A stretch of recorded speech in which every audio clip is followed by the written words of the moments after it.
एक छोटा सा गांव था। एक मिट्टी का घर था और उसमें रहने वाली एक माँ थी जिसकी दुनिया बस उसका बेटा आरव था। झाड़ू लगाते हुए, रोटी बनाते हुए, बेटे की पुरानी फोटो देखते हुए मुस्कुराती है। अपने बेटे आरव का बचपन को याद करती, जब उसका बेटा उसके साथ था। फिर आरव के बचपन के यादों में खो जाती है। बचपन का आरव, माँ ने उसके पापा के देहांत के बाद कैसे उसको अकेला पाला था। कितनी कठिनाइयां आई थी उसको रोटी खिलाने के बाद। उसको यूनिफॉर्म पहनाकर उसके जूते पहनाती है, फिर स्कूल भेजती है। माँ बोलती है, आरव बेटा, धीरे चलना बेटा, गिर मत जाना। छोटा आरव बोलता है, हाँ माँ, मैं बड़ा होकर बड़ा आदमी बनूंगा, बहुत पैसा कमाऊंगा और तुझे कुछ तकलीफ नहीं होने दूंगा। माँ मुस्कुराती है और बोलती है, मुझे कुछ नहीं चाहिए बेटा, बस तू हमेशा खुश रहना बेटा। तेरी खुशी ही मेरी खुशी है। बड़ा होकर आरव अपनी पढ़ाई पूरी कर लेता है, फिर नौकरी के लिए अप्लाई करता, फिर उसका नौकरी भी लग जाता है। माँ बहुत खुश होती है। फिर आरव शहर चला जाता है। शहर की जिंदगी। आरव अब शहर में ऑफिस में काम करता है। बहुत व्यस्त रहता है। वही उसके ऑफिस में एक लड़की रहती है। उसका नाम है अनिका। वह बहुत खूबसूरत थी। ऐसा लगता था जैसे भगवान ने बहुत फुर्सत से बनाया था। उसकी आंखें बहुत सुंदर थीं, मानो कोई परी हो। उससे आरव टकरा जाता है, फिर उसे देखता ही रहता है, मानो थोड़ी देर के लिए कहीं खो गया हो। फिर अनिका बोलती है, क्या हो गया? ओए हेलो, कहाँ खो गए? देखकर नहीं जा सकते क्या? फिर आरव को होश आता है। आई एम सॉरी, प्लीज मुझे माफ कर दीजिए, मैं बहुत बिजी था ना, इसलिए देख नहीं पाया। सॉरी, मुझे काम पर ध्यान था ना। I am really sorry. फिर अनिका बोलती है, इस ओके, कोई बात नहीं, कोई बात नहीं। फिर आरव अपना काम करता है। फिर शाम को अपने रूम में चला जाता है। रात हो जाती है। आरव का फोन बार बार बजता है और उसे पता ही नहीं रहता। वह खोया रहता है। रात को उसे नींद नहीं आ रही थी। वह बार बार अनिका के बारे में सोच रहा था, मानो वह उसके दिल में दिमाग में छा गई हो। आरव की माँ का फोन आ रहा है, दिखता है। फिर आरव फोन उठाता है। फिर आरव की माँ बोलती है, बेटा तू अच्छा है ना, वहां का वातावरण अच्छा है? आरव बोलता है, हाँ माँ, मैं बहुत अच्छा हूँ और शहर भी बहुत अच्छा है। मेरा काम भी बहुत अच्छा है, ऑफिस भी बहुत अच्छा है। फिर दोनों बात करते हैं। फिर आरव फोन रख देता है। फिर आरव सो जाता है। अगले दिन जब आरव ऑफिस जाता है तो उसकी नजर किसी को खोज रही होती है। अनिका एक सुंदर और आकर्षक महिला थी जिसकी खूबसूरती ने आरव को पहली नजर में ही आकर्षित कर लिया था। उसकी बड़ी बड़ी आंखें, उसके चमकते हुए बाल और उसकी मुस्कान ने आरव को अपने वश में कर लिया था। आरव अनिका को देखकर अपने आप को रोक नहीं पाया और उसे बात करने के लिए आगे बढ़ा। अनिका ने भी आरव को देखा और उसे पसंद आया। दोनों ने एक दूसरे से बात की और जल्द ही उनकी दोस्ती हो गई। आरव अनिका के साथ समय बिताने लगा और उसे पता चला कि वह न केवल सुंदर है, बल्कि वह एक अच्छी और समझदार महिला भी है। अनिका की खूबसूरती ने आरव को आकर्षित किया था, लेकिन उसकी अच्छाई ने उसे अपने प्यार में पागल कर दिया था। आरव अनिका के प्यार में इतना खो गया था कि उसे पता ही नहीं चला कि कब वह उससे प्यार करने लगा था। अनिका ने भी आरव को अपने दिल की गहराइयों से प्यार किया था और जल्द ही दोनों ने एक दूसरे को अपना दिल दे दिया। आरव शहर जाकर अपने काम में व्यस्त हो जाता है और अपनी माँ को भूल जाता है। वह अपने फोन में उनकी फोटो देखना बंद कर देता है और उनकी यादों को अपने दिल से निकालने की कोशिश करता है। आरव का काम उसे पूरी तरह से अपने कब्जे में ले लेता है और वह अपनी माँ की यादों को भूलने लगता है। वह अनिका के साथ पार्टी करता है, फिल्में देखता है और अपने काम में व्यस्त रहता है। कभी जो माँ की गोद से दूर नहीं रहता था, अब उसी माँ की आवाज उसे बोझ लगने लगी थी। माँ का इंतजार। माँ शाम को दरवाजे पर बैठी है, आसमान देख रही है। माँ, धीरे से, आज तो आरव का फोन आएगा। घड़ी में 9 बजते हैं, कोई कॉल नहीं आता।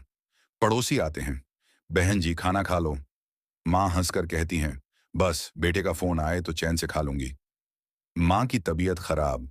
माँ को तेज बुखार, खांसी, सांस लेने में तकलीफ। पड़ोसी डॉक्टर बुलाते हैं। डॉक्टर, इनकी हालत ठीक नहीं है, बेटा को बुला लीजिए। पड़ोसी आरव को फोन करते हैं। आरव ऑफिस में, अंकल 2 दिन में छुट्टी मिलती है, तब आता हूं। पर जिन 2 दिनों का वो इंतजार कर रहा था, माँ के लिए वो 2 दिन बहुत भारी थे। माँ की आखिरी रात। माँ बिस्तर पर लेटी है। पास में उसकी पुरानी चप्पलें और बेटे की फोटो रखी है। माँ, धीरे से, बेटा अब तू आ भी जा। आंखों में आंसू वो बेटे के नाम से एक पत्र लिखती है। मेरे बेटे आरव के लिए। एक दिन जब आरव अपने ऑफिस में काम कर रहा होता है, तो उसे अपनी माँ का एक पुराना पत्र मिलता है। पत्र में उसकी माँ ने उसे अपने प्यार और स्नेह की बातें लिखी होती हैं। पत्र पढ़कर आरव की आंखें भर आती हैं और उसे अपनी माँ की याद आती है। वह सोचता है कि उसने अपनी माँ को कितना भुला दिया है और उन्हें कितना मिस करता है। आरव को अपनी गलती का एहसास होता है और वह अपनी माँ की यादों को अपने दिल में रखने का फैसला करता है। वह अपने फोन में उनकी फोटो देखता है और उन्हें याद करता है। आरव का लौटना। आरव टैक्सी से गांव पहुंचता है। गांव में सन्नाटा। घर के बाहर भीड़ लगी है। आरव घबराकर, माँ, माँ कहाँ हैं? पड़ोसी धीरे से कहते हैं, बेटा, अब वो नहीं रही। वो चीख जो आरव के दिल में गूंजी, वो पूरी जिंदगी नहीं थमी। आखिरी पत्र। आरव माँ का तकिया उठाता है। नीचे पुराना लिफाफा पड़ा है। आरव कांपती आवाज में पढ़ता है, बेटा, जब तू छोटा था तो तू डर के मारे मेरा हाथ पकड़कर सोता था। अब तू बड़ा हो गया है, इसलिए मैंने तेरा हाथ छोड़ दिया है। लेकिन जहां जा रही हूं वहां से तेरा ख्याल रखूंगी। बस खुश रहना मेरे लाल। आरव के आंसू झड़ते हैं। माँ की चप्पल उठाकर सीने से लगाता है। आरव माँ की तस्वीर के आगे बैठा है। दीपक जलाता है। आरव रोते हुए, माँ, माफ कर दो। अब समझ आया तुम ही मेरी दुनिया थी। माँ चली जाती है, पर उनकी यादें नहीं, क्योंकि माँ कभी मरती नहीं, वो बस भगवान के घर चली जाती हैं। आरव को माँ की याद आती है, जो अब इस दुनिया में नहीं है। वह अपनी माँ की यादों को याद करता है और उनकी बातें सोचता है। आरव की माँ ने हमेशा उसे प्यार और स्नेह दिया था, और अब वह उनकी यादों को अपने दिल में रखकर जी रहा है। आरव अनिका को अपनी माँ के बारे में बताता है और उसे उनकी फोटो दिखाता है। अनिका आरव की माँ की फोटो देखकर बहुत प्रभावित होती है और आरव को सांत्वना देती है। वह आरव को कहती है कि उसकी माँ हमेशा उसके साथ हैं और उसे कभी नहीं छोड़ेंगी। आरव अनिका की बातें सुनकर थोड़ा आराम महसूस करता है और अपनी माँ की यादों को अपने दिल में रखकर आगे बढ़ता है। आरव और अनिका की प्रेम कहानी आगे बढ़ती है और जल्द ही दोनों ने शादी करने का फैसला कर लिया। उनकी शादी एक भव्य और यादगार समारोह में हुई, जिसमें उनके परिवार और दोस्तों ने भाग लिया। आरव और अनिका की शादी के दिन अनिका ने एक सुंदर लहंगा पहनी थी, जो उसकी खूबसूरती को और भी बढ़ा रही थी। आरव ने भी एक शानदार शेरवानी पहनी थी, जो उसे बहुत जंच रही थी। शादी के समारोह में आरव और अनिका ने एक दूसरे को वचन दिया कि वे हमेशा एक दूसरे के साथ रहेंगे और जीवन की हर खुशी और दुख को साथ में साझा करेंगे।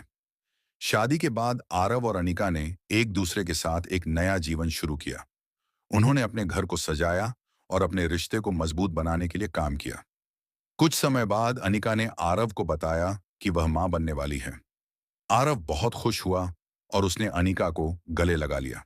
दोनों ने एक दूसरे के साथ अपने बच्चे के आने का इंतजार किया और जल्द ही उनके घर में एक नए सदस्य का आगमन हुआ। आरव और अनिका का जीवन खुशियों से भर गया था और वे एक दूसरे के साथ अपने जीवन को जीने के लिए तैयार थे। आरव अपनी माँ की यादों को हमेशा अपने दिल में रखता है और अपने बच्चों को उनकी दादी की कहानियां सुनाता है।